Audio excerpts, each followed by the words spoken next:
Salut à toutes et à tous, c'est Azura. Aujourd'hui, on va parler d'un personnage vraiment très particulier. Un personnage qui, si on peut dire, a été créé 2 fois. Une femme guerrière incroyablement puissante, qui a même affronté Spawn à de nombreuses reprises. On va parler d'Angela, la guerrière des cieux.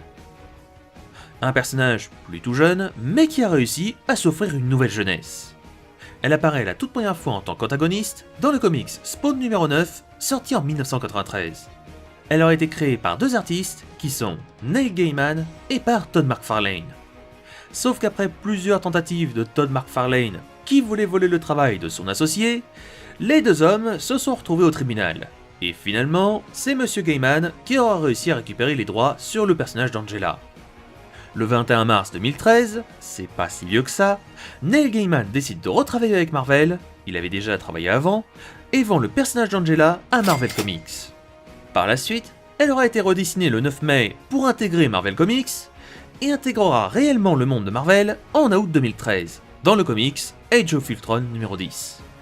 Comme quoi, des fois, c'est vraiment pas tout rose la création de personnages de comics. Côté apparition, Angela a réussi à apparaître dans plusieurs médias assez variés. Elle apparaît dans le dessin animé Spawn The Animated Series et dans le dessin animé Les Gardiens de la Galaxie. Elle apparaît également dans le film Spawn, qui a très mal vieilli, en tant que caméo. Et elle apparaît surtout dans plusieurs jeux vidéo Marvel, comme Marvel Avengers Alliance, Marvel Future Fight, Marvel Heroes, ou encore Marvel Contest of Champions. Passons maintenant à son histoire, côté Marvel uniquement, sinon cette vidéo aurait duré plus de 100 ans, pour comprendre comment elle a été intégrée à l'univers de Marvel, comme un cheveu dans la soupe. Je vais quand même faire un très gros résumé de son histoire dans Image Comics, pour que vous ayez au moins les bases de son passé. Angela était un ange chasseuse de primes qui fut chargée de casser la gueule à Spawn. Sauf qu'au lieu de le tuer, ils auraient commencé une relation amoureuse qui prit malheureusement fin lorsqu'elle mourut de la main de Malebolgia, qui est juste l'un des diables d'Image Comics. Spawn rendit le corps d'Angela aux anges, qui l'ont vraisemblablement ramené à la vie. Et c'est à partir de là que son histoire chez Marvel commence. Lors de sa 2e vie, Angela devint Aldrif Odinsdottir, la première enfant d'Odin et héritière du trône d'Asgard. Rien que ça. Cependant, lorsqu'Asgard fit la guerre avec le paradis, la Reine des Anges kidnappa l'enfant afin de forcer Odin à une reddition. Voyant qu'il ne se rendrait pas, l'ange blessa mortellement l'enfant et prit la fuite. La Reine des Anges ordonna l'élimination du cadavre de l'enfant, mais celle qui fut chargée de cette mission refusa lorsqu'elle vit que l'enfant était encore en vie. Loriel prit l'enfant et l'éleva comme sa fille, sous le nom d'Angela. En grandissant, Angela devint une formidable guerrière et fut alors élue chef de la chasse. Lors d'un combat contre un puissant dragon, elle fut sauvée par une jeune femme du nom de Serra. En échange, Angela la libéra du temple où elle vivait et lui proposa de vivre chez elle. Plus tard, un Hierophante du temple des Anchorites apparut pour récupérer la jeune fille. Bien que l'ange corrompu lui proposa un marché assez alléchant, Angela l'élimina froidement pour sauver son ami. Serra, émue, embrassa Angela pour la remercier de l'avoir sauvée de cet enfer. Malheureusement, leur amour fut de courte durée. Serra se fera embrocher la gorge lors d'un combat sous les yeux d'Angela. Plus tard, Angela fut expulsée du royaume du paradis lors de la fracture de l'espace-temps lorsque Wolverine élimina Ultron en remontant le temps. Angela, qui était vraiment vénère, fonça sur la Terre pour comprendre pourquoi elle avait été bannie de sa dimension d'origine. En chemin, elle tomba sur les Gardiens de la Galaxie et attaqua Gamora. Dans le feu de l'action, la fille de Thanos faillit être tuée mais fut secourue par ses alliés, Groot se fit trancher la tête, Drax se jeta corps et âme dans la bataille et l'envoya valser, ce qui ne calma pas vraiment la guerrière, Tony Stark, oui, il était avec les Gardiens à ce moment-là, la blessa avec un tir, ce qui l'énerva encore plus, et finalement, c'est Quill qui réussira à la neutraliser avec un tir en pleine tête. Après avoir passé un interrogatoire, les gardiens comprirent qu'Angela ne voulait pas attaquer la Terre, mais la voir car elle n'y croyait pas. Une fois arrivée sur la planète bleue, Aldrif abandonna les gardiens et partit explorer seul ce nouveau territoire inconnu. Par la suite, Angela sentit que le royaume des cieux était de nouveau accessible et dépêcha de s'y rendre avant qu'il se referme de nouveau. Là-bas, elle trouva son demi-frère, le dieu du tonnerre, très affaibli, qui avait mené seul un assaut sur le peuple des anges. Afin de prouver qu'elle était digne de sa reine, Angela affronta un Thor à bout de souffle qui fut incapable de riposter. La guerrière posa sa hache sur la gorge de Thor, mais se fit arrêter par sa reine. Thor fut alors torturé pendant quelques jours, mais réussit à se libérer de ses entraves et affronta une nouvelle fois Angela. Cette fois-ci, Thor prit le dessus sur sa demi-sœur, mais comme elle, se fit arrêter alors qu'il allait la tuer. Odin, le père de toutes choses, stoppa le combat et proposa à Angela de les rejoindre sur Asgard, là où devrait être sa place. La guerrière refusa de vivre sur Asgard, mais fut également chassée du royaume des cieux. Sans endroit où aller, Angela se mit à explorer les autres royaumes. Lors de ses aventures, elle tomba sur Sera, son amour d'enfance qu'elle croyait morte. Angela lui posa alors 3 questions que seule la vraie Sera sera en mesure de répondre correctement. Après avoir posé ces questions, Angela comprit que c'était vraiment Sera, mais ne pouvait s'empêcher de se demander comment elle avait fait pour revenir à la vie. Angela, accompagnée de son ami, kidnappa sa sœur cadette, ce qui attira encore une fois les foudres du dieu du tonnerre. Elle réussit à échapper à son demi-frère grâce à la magie de Sera, qui la conduisit dans un temple pour qu'Angela obtienne une tenue la rendant invisible aux yeux d'Heimdall. Après s'être changées, les deux femmes sont retournées vers les gardiens de la galaxie qui les attendaient sur la lune.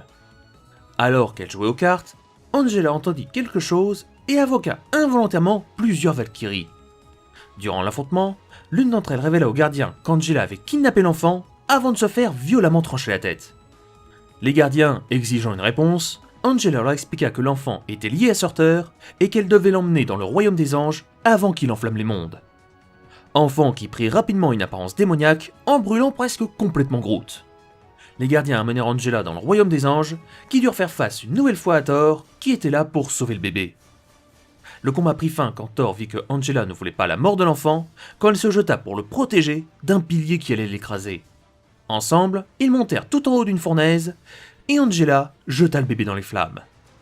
Thor, complètement accablé par ce qui venait de se passer, frappa violemment sa sœur, qui se releva et se jeta volontairement dans le fourneau. Le moteur consuma toute l'énergie de Surtur que possédait l'enfant, puis Angela utilisa les ailes de son armure pour le protéger des flammes. Quand Thor ouvrit la porte tout en bas du fourneau, il découvrit avec stupéfaction qu'Angela était gravement brûlée, mais que l'enfant était sain et sauf. Après avoir été amenée sur Asgard, puis avoir guéri de ses blessures, Angela fut chassée d'Asgard et fut marquée au fer rouge, pour qu'elle n'oublie jamais qu'elle n'était plus la bienvenue ici. Alors qu'elle allait partir, Angela comprit que Sera n'était en fait pas Sera, mais Malekith qui s'amusait à se faire passer pour elle. L'elfe noir expliqua brièvement que la vraie Sera était en fait prisonnière depuis tout ce temps à Hela, la déesse de la mort. Après ça, Malekith disparut dans un nuage de fumée, laissant Angela avec une seule idée en tête, sauver son ami. La guerrière pénétra dans le domaine de Hela, et, après quelques embûches, réussit à retrouver la véritable Sera. Elle se dépêcha de briser la porte de sa cage et l'embrassa, tellement heureuse d'avoir réussi à la retrouver depuis tout ce temps. Cependant, Sera était beaucoup moins enjouée. Elle repoussa Angela et l'attaqua avec sa magie. En la libérant, Angela avait brisé son vœu de rester une esclave de Hela. Aldrif la supplia de la pardonner et lui demanda comment faire pour la libérer de l'emprise de la déesse de la mort. Sera s'esclaffa tellement la question était absurde. Le seul moyen pour me libérer serait de vaincre Hela dans son propre domaine, expliqua Sera. Cependant, si Angela voulait réussir, elle devrait passer par 3 épreuves pour acquérir suffisamment de puissance pour avoir une chance de vaincre Hela. Décidée, Angela partit pour la première épreuve, la peur. La guerrière dut faire face à un monstre gigantesque, recouvert d'ossements de ses victimes. Le monstre provoqua une vision chez Angela, qui réussit quand même à le vaincre et à terrasser la créature. En revenant à elle, elle avait obtenu une nouvelle armure, prouvant qu'elle avait vaincu le monstre. Après ça, Sera présenta une alliée du nom de Léa qui aiderait Angela à vaincre la déesse de la mort. Par la suite, Angela dut faire face au défi du chaos et à celui de l'amour, en revivant toute une vie sans avoir connu Sera. Alors qu'Angela venait à peine de réussir ce dernier défi, qu'elle se fit directement attaquer par Hela, chevauchant un monstre titanesque. Angela invoqua la créature du premier défi pour faire tomber Hela de sa monture, puis, au terme d'un combat acharné, Angela terrassa Hela qui fit tomber sa couronne. Une fois les malédictions levées, Angela enleva la couronne et la donna à Balder, qui devint le nouveau roi des enfers. Après ça, les trois femmes décidèrent de quitter ce lieu de mort pour aller vivre paisiblement à Brooklyn. Bien plus tard, alors que les gardiens attaquaient une base Skrull, ils retrouvèrent Angela qui avait été kidnappée. Avec l'aide de la fille d'Odin, le groupe de héros anéantiront la confrérie des barons, un groupe de criminels qui pillent des planètes, et Angela fera même un beau discours pour expliquer que s'ils venaient à recommencer, les 9 hors royaumes se chargeraient de les anéantir. Lorsqu'elle rentra chez elle pour retrouver Serra, elle tomba sur un homme qui avait acheté l'appartement car elle était vide depuis 2 semaines. Angela, ne comprenant pas où était passée Serra, se posa sur une gargouille en mode Batman, et, alors qu'elle réfléchissait, elle se fit attaquer par un alien du nom de Maxilin l'Accusateur. Angela réussit à le neutraliser en lui transperçant le torse avec son épée, et comprit qu'il était sous les ordres de quelqu'un de beaucoup plus grand et fort que lui, Thanos. Alors que le Titan Fou affrontait plusieurs héros, Angela préféra s'attaquer directement au vaisseau mère et força les troupes de Thanos à battre en retraite. Une fois sûre que les troupes de Thanos se soient retirées, elle rejoignit les autres héros et força le Titan Fou à battre en retraite. Une fois la planète bleue sécurisée, Angela quitta les gardiens afin de pouvoir continuer à chercher Serra. Si jamais vous en voulez encore plus, dirigez-vous vers le comics Asgardian of the Galaxy numéro 5, où l'histoire d'Angela et de Serra continue, mais pour ma part, on va s'arrêter là. Comme ça, pas de spoil pour celles et ceux qui voudraient découvrir la suite de son histoire, qui est sortie assez récemment. Son histoire étant terminée, nous allons parler maintenant de sa physiologie et de ses pouvoirs. En tant que fille d'Odin, Angela aurait naturellement une force et une vitesse bien plus grandes que les Asgardiens classiques, qui sont eux-mêmes bien au-dessus des capacités terriennes. En termes de force brute, elle est quand même légèrement inférieure au célèbre dieu du tonnerre, faut pas déconner non plus. A noter qu'Angela a une endurance pratiquement inépuisable, ce qui lui permet de retenir son souffle pendant une période indéfinie et de s'exercer à pleine capacité pendant des mois sans se fatiguer du tout. Il est dit aussi dans les comics qu'elle serait aussi rapide, voire plus, que la vitesse de la foudre. Combinez ça à sa grande force, et vous avez déjà une très bonne base pour une grande guerrière. En tant qu'Asgardienne, Angela est protégée de presque tous les poisons, drogues et maladies. Elle peut supporter le vide spatial sans problème pendant de nombreuses heures, et si jamais elle se retrouve blessée durant un combat, elle dispose d'un talent de régénération bien plus avancé que celui des terriens classiques. Pas autant que Wolverine ou Hulk, je vous rassure. Angela, qui est une Asgardienne, bénéficie d'un talent que tous les Asgardiens possèdent, qui est très pratique et qui est celui de connaître toutes les langues du multiverse. Les écoles sur Asgard, ça plaisante pas. Elle est aussi experte dans l'art de la guerre et de la chasse, ce qui lui permet de pouvoir pister ses ennemis très aisément. On va passer brièvement le fait qu'elle ne possède aucun pouvoir pouvant être projeté, je lui mets quand même un point car elle est quand même capable de viser et de toucher ses adversaires avec des armes ou des objets, pour passer sur sa stat de combat. Angela est une machine de guerre. Elle a été initiée à toutes les techniques de combat, avec ou sans armes, et manie à la perfection toutes les armes tranchantes ou contondantes, ce qui fait d'elle une excellente guerrière. J'espère que cette vidéo sur Angela vous aura appris des choses et surtout vous aura plu. Si c'est le cas, vous connaissez la musique, likez, partagez et abonne-toi si c'est pas déjà fait. Ah, et si vous êtes encore là, j'ai une petite question.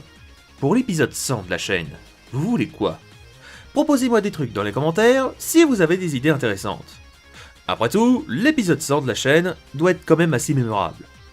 Bref, quant à moi je vous laisse et je vous dis à la prochaine.